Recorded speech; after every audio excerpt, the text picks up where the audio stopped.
ഇന്ന് ഞാൻ നിങ്ങൾക്ക് മുന്നിൽ അവതരിപ്പിക്കുന്നത് നിങ്ങൾ കേട്ടിട്ടുള്ള ഏറ്റവും ചെറിയ റെസിപ്പിയാണ്. എന്നാൽ അതായിരിക്കും നമ്മുടെ ലൈഫിൽ ഏറ്റവും കൂടുതൽ വിലമതിക്കുന്നതും. അടുത്ത കുറച്ച് നിമിഷങ്ങൾ കൊണ്ട് നിങ്ങൾക്ക് ഞാൻ കാണിച്ചു തരാം എങ്ങനെയാണ് ആപ്പിൾ സിഡർ സ്വന്തമായി നമ്മുടെ വീടുകളിൽ ഉണ്ടാക്കാം എന്ന്. അതായത് 100% ഓർഗാനിക് ആപ്പിൾ സിഡർ. അത് വളരെ എളുപ്പമാണ്. സിമ്പിൾ സ്റ്റെപ്പിലൂടെ നിങ്ങൾക്ക് മുന്നിൽ പരിചയപ്പെടുത്താം. Stay tune with me. എനിക്ക് എന്നോട് തന്നെ കുറ്റബോധം തോന്നാറുണ്ട്, എന്തുകൊണ്ട് ഇത്രയും സിമ്പിളായ റെസിപ്പി ഞാൻ മുന്നേ അറിഞ്ഞില്ല എന്ന്. മുന്നേ ആപ്പിൾ സിഡർ നമ്മുടെ ലൈഫിൽ ഒരു അതിഥി മാത്രമായിരുന്നു. ഒരൊറ്റമൂലിക്കാണ് കാര്യമായും ഉപയോഗിച്ചിരുന്നത്. എന്നാൽ LCHFൽ അതിന് വിലമതിക്കാനാവാത്ത സ്ഥാനമാണുള്ളത്. ടെലിഗ്രാം ഗ്രൂപ്പിൽ അഡ്മിന്മാരിൽ ഒരാളായ അഹമ്മദ് ഗിരി സാറാണ് എനിക്കിതിന് പ്രചോദനമായതും അവരാണ് എൻ്റെ സംശയങ്ങളെല്ലാം തീർത്തു തന്നതും. ഈ റെസിപ്പി ഞാൻ LCHF മലയാളത്തിന് സമർപ്പിക്കുകയാണ്. ഒരുപാട് ഗുണങ്ങളുള്ള ഒരു മാജിക്കൽ വിനെഗറാണിത്. നമ്മുടെ ഡെയിലി ലൈഫിൽ ഇതിന് വലിയ സ്ഥാനമുണ്ട്. ഡയറ്റിൽ യൂറിക് ആസിഡ് കുറക്കാനും വെയിറ്റ് ലോസ് സ്പീഡാകാനും ട്രൈഗ്ലിസറൈഡ് കുറക്കാനും കോൺസ്റ്റിപ്പേഷന് സഹായമേകുവാനും അങ്ങനെ എണ്ണിയാൽ ഒടുങ്ങാത്ത ഗുണങ്ങളുണ്ട് ഈ മാജിക്കൽ വിനെഗറിന്.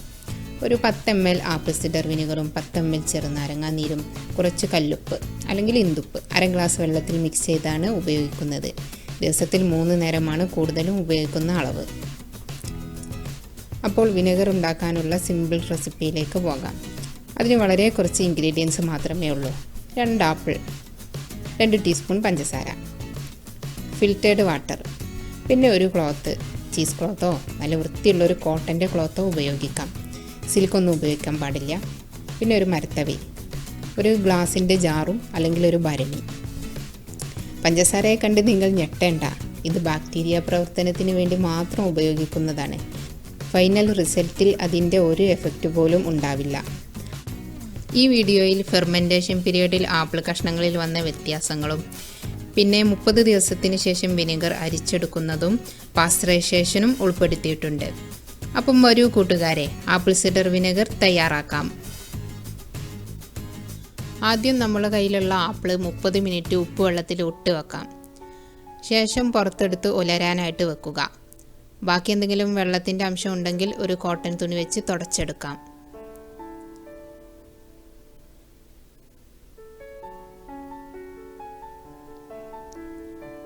ഇനി ഇത് ചെറുതായി കട്ട് ചെയ്തെടുക്കാം. വളരെ ചെറുതായി കൊത്തി അരിഞ്ഞെടുക്കുകയാണെങ്കിൽ ഫെർമെൻറ്റേഷൻ സമയത്ത് ആപ്പിൾ നന്നായി അലിഞ്ഞു കിട്ടും. നമ്മളിത് ഇട്ട് വെക്കാൻ എടുക്കുന്ന ഭരണിയോ ഗ്ലാസ് ജാറോ എന്താണെന്ന് വെച്ചാൽ കഴുകി തുടച്ച് ഉലർത്തിയെടുത്തതായിരിക്കണം. നന്നായി ചെറുതാക്കി ഒരു ആപ്പിൾ ഇവിടെ അരിഞ്ഞു കഴിഞ്ഞു. ഇനി ഞാനൊരു പകുതി കൂടി അരിഞ്ഞെടുക്കുന്നുണ്ട്. ഈ ആപ്പിളിൻ്റെ തൊണ്ടോ തൊലിയോ കുരുവോ ഒന്നും കളയരുത്. എല്ലാം നമുക്കിവിടെ ആപ്പിൾ സിഡർ തയ്യാറാക്കാൻ ആവശ്യമുണ്ട്.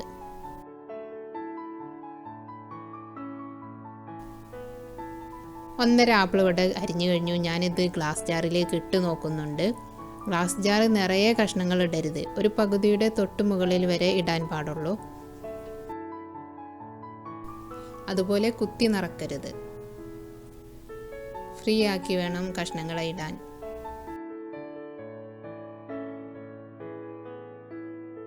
ഒരു കഷ്ണം കൂടി ചേർക്കാനുള്ള ഗ്യാപ്പ് ഉണ്ട്. അപ്പം ഞാൻ ഒരു കഷ്ണം കൂടി കട്ട് ചെയ്തെടുക്കുകയാണ്. ഇനി ഞാൻ അല്പം കൂടി ഇട്ട് നോക്കട്ടെ. ഇപ്പോൾ ഈ ജാറിൻ്റെ പകുതിയുടെ തൊട്ട് മുകളിൽ വരെ ആപ്പിൾ കഷ്ണങ്ങളായിട്ടുണ്ട്. ഇത്രയും മതി. ഇതിൽ കൂടുതൽ നിറക്കരുത്. അതുപോലെ കുത്തി നിറക്കുകയും ചെയ്യരുത്. ഇനി ഈ കഷ്ണങ്ങൾ മൂടെ നമുക്ക് പഞ്ചസാര ലായനി ചേർത്ത് കൊടുക്കണം. ഞാനിവിടെ 2 ആപ്പിളാണ് ഈ ജാറിലേക്ക് എടുത്തത്. ഒരു ആപ്പിളിന് 1 ടീസ്പൂൺ എന്ന നിലക്ക് വേണം പഞ്ചസാര എടുക്കാൻ. ഇവിടെ തിളച്ചാറിയ വെള്ളം എടുത്തിട്ടുണ്ട്. 2 ടീസ്പൂൺ പഞ്ചസാര ചേർത്ത് മിക്സ് ചെയ്യുന്നുണ്ട്. ഫെർമെൻറ്റേഷന് ഹെൽപ്പ് ചെയ്യാനാണ് ഈ പഞ്ചസാര ഉപയോഗിക്കുന്നത്. ബാക്ടീരിയക്ക് ആഹാരമായിട്ടാണ് നമ്മൾ ഈ പഞ്ചസാരയെ ചേർത്ത് കൊടുക്കുന്നത്.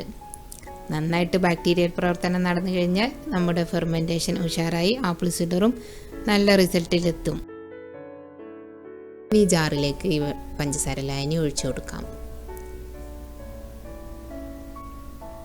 ഇനിയും കൂടുതൽ ഒഴിച്ചു കൊടുത്താൽ ആപ്പിൾ കഷ്ണങ്ങൾ മുകളിലേക്ക് പൊങ്ങി അങ്ങനെ വരും. അപ്പോൾ ഒഴിക്കുന്ന സമയത്ത് ആപ്പിൾ കഷ്ണങ്ങൾ മുങ്ങാൻ മാത്രമായി എന്ന് തോന്നിയാൽ നിർത്തുക. പിന്നെ ബോട്ടിലിൻ്റെ താഴെ നോക്കിയാൽ മതി. കാലിഭാഗം വെള്ളം മാത്രമായിട്ട് നിൽപ്പുണ്ടോ എന്നറിയാം. ഞാൻ സെപ്റ്റംബർ 27-നാണ് ആപ്പിൾ കഷ്ണങ്ങളാക്കി പഞ്ചസാര ലായനിയിലിട്ട് വെച്ചത്. 30 ദിവസത്തിന് ശേഷമാണ് ഇത് അരിച്ചെടുക്കുന്നത്. പഞ്ചസാര ലായനിയോടുകൂടി 1/2 ടീസ്പൂൺ ഇൻസ്റ്റൻറ്റ് ഈസ്റ്റ് കൂടി ചേർക്കുകയാണെങ്കിൽ 30 ദിവസത്തിന് പകരം 21 ദിവസം കൊണ്ട് തന്നെ ഫെർമെൻറ്റേഷൻ പൂർത്തിയാകും. ഒരു കോട്ടൺ കൊണ്ട് ഈ ജാറിൻ്റെ വായ്ഭാഗം മൂടിക്കെട്ടണം. ഇവിടെ അടപ്പുകളൊന്നും ഉപയോഗിക്കാൻ പാടില്ല. ഞാനിവിടെ ഒരു റബ്ബർ ബാൻഡാണ് വെച്ച് കൊടുത്തിട്ടുള്ളത്, അല്ലെങ്കിൽ ഒരു നാരെടുത്തിട്ട് കെട്ടിയാലും മതി. കണ്ടില്ലേ ആപ്പിൾ കഷ്ണങ്ങൾ മുങ്ങിക്കിടക്കുന്നത്? താഴെ ആപ്പിൾ കഷ്ണങ്ങൾ പൊങ്ങിയിട്ടുള്ള ഗ്യാപ്പുണ്ട്. മുകളിലായിട്ട് വെള്ളത്തിൻ്റെ മുകളിലായിട്ട് കാണുന്നുണ്ട്. പ്രശ്നമില്ല.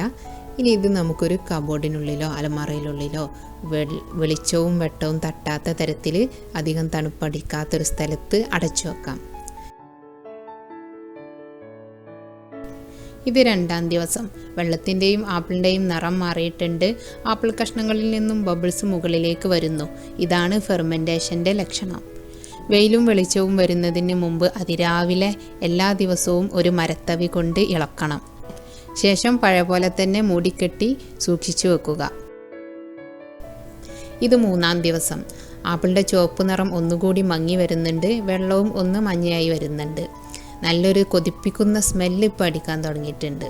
എല്ലാ ദിവസവും ഇളക്കിയിട്ട് പഴയ പോലെ തന്നെ മൂടിക്കെട്ടി സൂക്ഷിച്ചു വെക്കുക.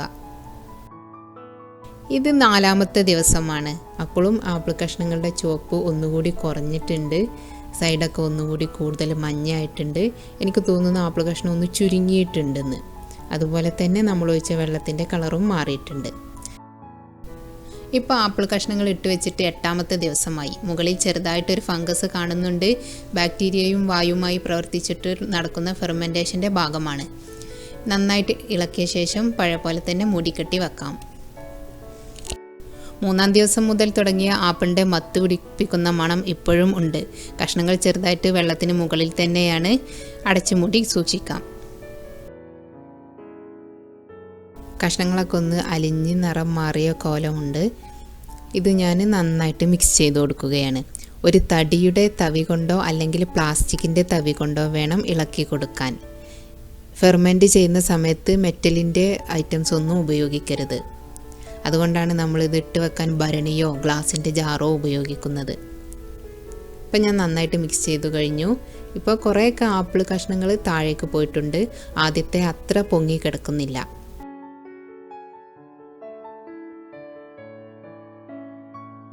മുകളിൽ വെളുത്തൊരു പാട കാണുന്നില്ലേ? ഫെർമെൻറ്റേഷൻ ശരിയായ രീതിയിൽ നടക്കുന്നു എന്നാണ് ഇത് സൂചിപ്പിക്കുന്നത്. 11-ാമത്തെ ദിവസം മുതൽ ആപ്പിൾ കഷ്ണങ്ങൾ ശരിക്കും വെള്ളത്തിൽ മുങ്ങിക്കിടക്കുന്നുണ്ട്. എനിക്ക് തോന്നുന്നു ആപ്പിൾ കഷ്ണങ്ങളൊക്കെ ഒന്ന് ചുരുങ്ങിയിട്ടുണ്ട് എന്ന്. അതുകൊണ്ടാണ് ഇളക്കുന്ന പ്രോസസ്സ് ഒന്ന് സുഖമായിട്ട് കിട്ടിയത്. കളറൊക്കെ ഒന്നുകൂടി മാറിയിട്ടുണ്ട്. ഇനി നമുക്കിത് അടച്ചു വെച്ച് സൂക്ഷിക്കാം. ഇപ്പം 21-ാമത്തെ ദിവസമായി. നേരത്തെ ഉണ്ടായിരുന്ന നല്ല മണമെല്ലാം പോയിട്ട് പുളിയുടെ മണമാണ് ഇപ്പോൾ. എൻ്റെ ആപ്പിൾ കഷ്ണങ്ങൾ കണ്ടില്ലേ? തൊലിയുടെ ചുവപ്പ് കളറൊക്കെ പോയിട്ടുണ്ട്. എന്നാലും ഒന്നുകൂടി അലിയാനുണ്ട്.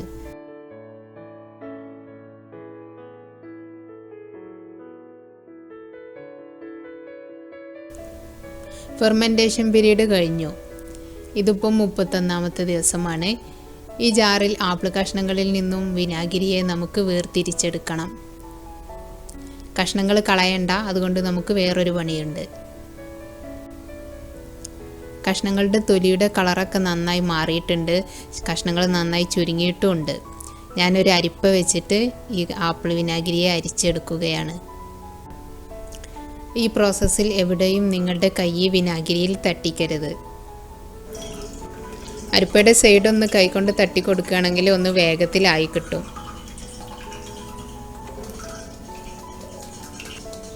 ഇതിപ്പോൾ റെഡി ആയിട്ടുണ്ട്. ഇനി ബാക്കിയുള്ളത് കൂടി നമുക്കിതുപോലെ അരിച്ചെടുക്കാം.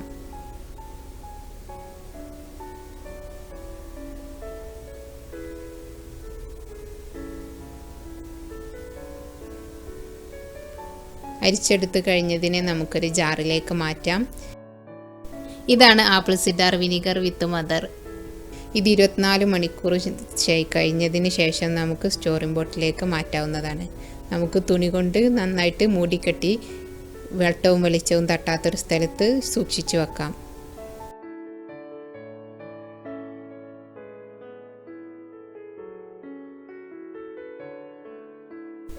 ഇനി അടുത്ത പ്രോസസ്സിലേക്ക് പോകാം. നമ്മൾ നേരത്തെ മാറ്റിവെച്ച ആപ്പിൾ കഷ്ണങ്ങളിൽ നിന്നും അതിലുള്ള ആപ്പിൾ സുർക്കയെ കൂടി വേർതിരിച്ചെടുക്കാം. അല്പം തിളപ്പിച്ചാറ്റിയ വെള്ളമൊഴിച്ച് നന്നായിട്ടൊന്ന് അരച്ചെടുക്കണം. ഈ ബ്ലെൻഡ് ചെയ്തെടുക്കുന്ന ആപ്പിൾ സിഡർ കണ്ടൻറ്റിനെ 2 പ്രാവശ്യം അരിച്ചെടുക്കണം. ആദ്യത്തെ പ്രാവശ്യം ജ്യൂസ് അരിപ്പയിലും രണ്ടാമത്തെ പ്രാവശ്യം ചീസ് ക്ലോത്ത് വെച്ചിട്ടോ അല്ലെങ്കിൽ കോട്ടൻ്റെ ഒരു തുണി വെച്ചിട്ടോ അരിച്ചെടുക്കാം. ഞാനിവിടെ ഒരു തവി വെച്ചിട്ട് മുഴുവൻ അരിച്ചെടുക്കുകയാണ്.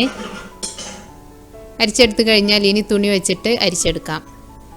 ഒരു ഗ്ലാസ് ജാറിന് മുകളിൽ കോട്ടൻ്റെ തുണി വെച്ചിട്ട് ഒരു റബ്ബർ കൊണ്ടോ നാര് കൊണ്ടോ കെട്ടിക്കൊടുക്കാം. നടുക്കൊന്ന് കുഴിച്ചു കൊടുക്കാം. ആപ്പിൾ സുർക്ക ഒഴിക്കാനുള്ളൊരു ഗ്യാപ്പ് വേണം. ഇനി ഇത് കുറേശ്ശെയായിട്ട് ഒഴിച്ച് അരിച്ചെടുക്കാം.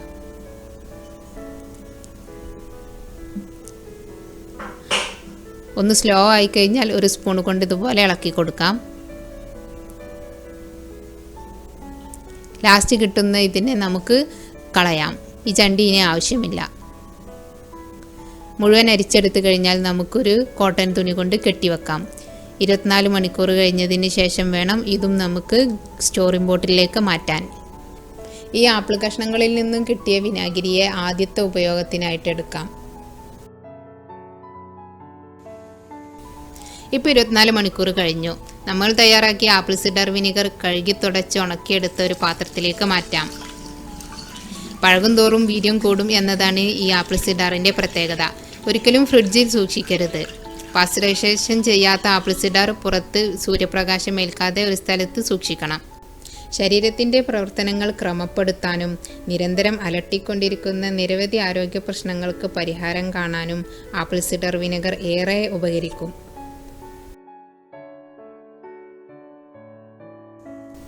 ആപ്പിൾ കഷ്ണങ്ങളിൽ നിന്നും അരച്ചെടുത്ത സുർക്കയെ നമുക്കൊരു സ്റ്റോർ ചെയ്യാനുള്ള ബോട്ടിലിലേക്ക് മാറ്റാം. ആദ്യത്തെ ആവശ്യങ്ങൾക്കായി ഈ സുർക്കയെ ഉപയോഗിക്കാം. വിത്ത് മദറിനെ എത്ര കാലം വരെയും സൂക്ഷിച്ചാലും ക്വാളിറ്റി കൂടിക്കൊണ്ടേയിരിക്കും. എനിക്കിവിടെ 3/4 ലിറ്ററോളം ആപ്പിൾ സിഡർ വിനിഗർ വിത്ത് മദർ കിട്ടി. പിന്നെ കഷ്ണങ്ങളിൽ നിന്നും 1/2 ലിറ്ററോളം ആപ്പിൾ സുർക്കയും കിട്ടി. ഇനി നമുക്ക് പാസ്ചറൈസേഷൻ എങ്ങനെയാണെന്ന് പറയാം. ആപ്പിൾ കഷ്ണങ്ങളിൽ നിന്നെടുത്ത വിനാഗിരിയെയാണ് പാസ്ചറൈസേഷൻ ചെയ്യേണ്ടത്. വിത്ത് മദർ ഒരിക്കലും പാസ്ചറൈസേഷന് വേണ്ടി എടുക്കരുത്. ഈ ജാറിൽ നിന്നും 200 ml പാസ്ചറൈസേഷന് വേണ്ടി എടുക്കുന്നുണ്ട്. ഒരു പാത്രത്തിൽ വെള്ളം തിളപ്പിക്കുക. അതിന് മുകളിലേക്ക് അടഞ്ഞു ഇരിക്കുന്ന രീതിയിൽ ഒരു പാത്രത്തിൽ ആപ്പിൾ സുർക്ക വെച്ച് കൊടുക്കുക. ഇനി ഈ നീരാവി തട്ടിയിട്ട് വേണം സുർക്ക ചൂടാക്കിയെടുക്കാൻ. അല്ല എങ്കിൽ 150 ഡിഗ്രി വരെ വെള്ളം തിളപ്പിച്ചെടുക്കുക. എന്നിട്ട് തീ ഓഫാക്കിയ ശേഷം നല്ല സ്ട്രോങ് ബോട്ടിലിൽ ആപ്പിൾ സിഡർ ആ വെള്ളത്തിലേക്ക് ഇറക്കി വെക്കുക. എന്നിട്ട് ആ പാത്രം മൂടി വെക്കുക. 10 മിനിറ്റ് കഴിഞ്ഞാൽ ആ ബോട്ടിൽ പുറത്തെടുക്കാം.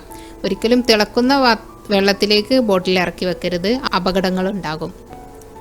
ഇങ്ങനെ 2 രീതിയിൽ പാസ്ചറൈസേഷൻ ചെയ്തെടുക്കാം. ഇതിപ്പം ഇവിടെ നന്നായിട്ട് ചൂടായിട്ടുണ്ട്. ആപ്പിൾ സുർക്കയിലെ ബാക്ടീരിയയുടെ വളർച്ച തടയാൻ വേണ്ടിയാണ് ഇങ്ങനെ ചെയ്യുന്നത്. ഇനി ഞാനിവിടെ ഫ്ലെയിം ഓഫ് ചെയ്യാണ്. അപ്പം നന്നായി തണുത്തിട്ടുണ്ട്.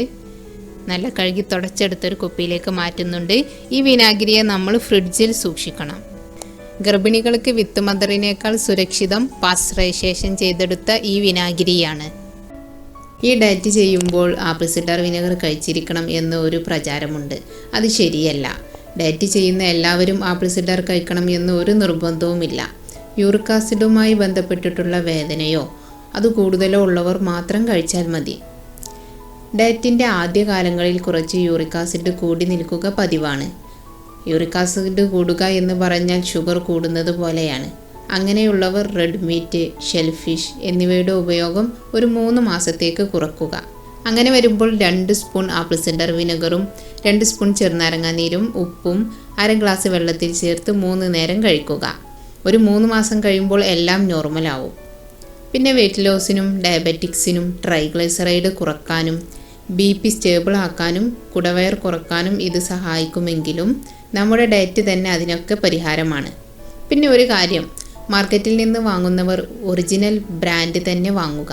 റോ അൺഫിൽറ്റേർഡ് ആപ്പിൾ സിഡർ വിനിഗർ വിത്ത് മദർ. അതിൽ ബ്രാഗ് എന്ന കമ്പനിയാണ് കൂടുതൽ ഫേമസ്. ഓർഗാനിക് വിത്ത് മദർ എന്ന് പറയുന്നത് ഗ്ലാസ് ബോട്ടിലിൽ കുപ്പിയുടെ അടിയിൽ ഒരു തട്ടും തരിയും അടിഞ്ഞുകൂടിയിട്ടുണ്ടാകും. അതാണ് മദർ. ഞാൻ ഉണ്ടാക്കിയ ആപ്പിൾ സിഡർ വിനിഗറിൻ്റെ അതേ കളറായിരിക്കും. ചിലത് കുറച്ചുകൂടി റെഡിഷ് ആൻഡ് ബ്രൗൺ ഉണ്ടാകും. കൂടുതൽ പഴക്കമുള്ളതിന് കൂടുതൽ വീര്യം ഉണ്ടാകും. ചില ബ്രാൻഡ് ഓരോ ഫ്രൂട്ട് ഫ്ലേവറിൽ വരുന്നുണ്ട്. അത് വാങ്ങരുത്. നമ്മുടെ ഡയറ്റിൽ ഒരു പ്രിസർവേറ്റീവ്സിനും സ്ഥാനമില്ല. വേറൊന്ന് ശ്രദ്ധിക്കാനുള്ളത്, സിന്തറ്റിക് നാച്ചുറൽ വിനെഗർ എന്ന പേരിൽ വരുന്നുണ്ട്.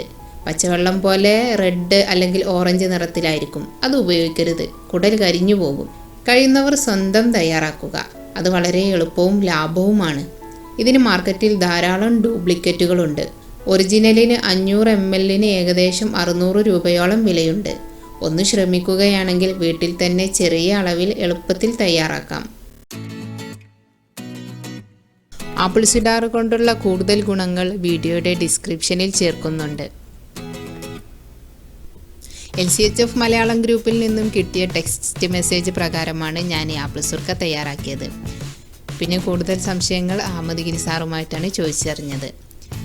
ആദ്യമായിട്ടുണ്ടാക്കുമ്പോൾ ഓരോ ദിവസവും വരുന്ന മാറ്റങ്ങൾ എനിക്ക് ഏറെ ആകാംക്ഷയായിരുന്നു. ഇത് ഇങ്ങനെ തന്നെയാണോ, ഇത് ശരിയായ രീതിയിലാണോ മുന്നോട്ട് പോകുന്നത് എന്നൊക്കെ. അതുകൊണ്ട് അതെല്ലാം ഇവിടെ ഞാൻ ഷെയർ ചെയ്തിട്ടുണ്ട്. നിങ്ങൾക്ക് എൻ്റെ ഈ വീഡിയോ കണ്ടതിന് ശേഷം ഉണ്ടാക്കുമ്പോൾ കൂടുതൽ ആകാംക്ഷയൊന്നും ഉണ്ടാവില്ല. നിങ്ങളുടെ കയ്യിലുള്ള ആപ്പിളിൻ്റെ മാറ്റങ്ങൾ എൻ്റെ വീഡിയോയിലുള്ള ആപ്പിളിൻ്റെ മാറ്റങ്ങളും ഒരുപോലെ ആയിരിക്കും. ഞാൻ ആദ്യമായി ഉണ്ടാക്കിയപ്പോഴുള്ള എൻ്റെ ടെൻഷനും ആകാംക്ഷയും ഒന്നും നിങ്ങൾക്ക് ഇനി ഉണ്ടാവരുത് എന്നുകൂടി കരുതിയാണ് ഇങ്ങനെ വിശദമായിട്ട് ഓരോ കാര്യങ്ങളും നിങ്ങൾക്ക് വേണ്ടി ഞാൻ ഷെയർ ചെയ്തത്. നിങ്ങളുടെ അഭിപ്രായങ്ങളും നിർദ്ദേശങ്ങളും കമൻറ്റ് ചെയ്യാൻ മറക്കരുത്. ഇഷ്ടമായ ലൈക്ക് ചെയ്യാനും ഷെയർ ചെയ്യാനും മറക്കരുത്. അടുത്ത വീഡിയോയിൽ വീണ്ടും കാണാം.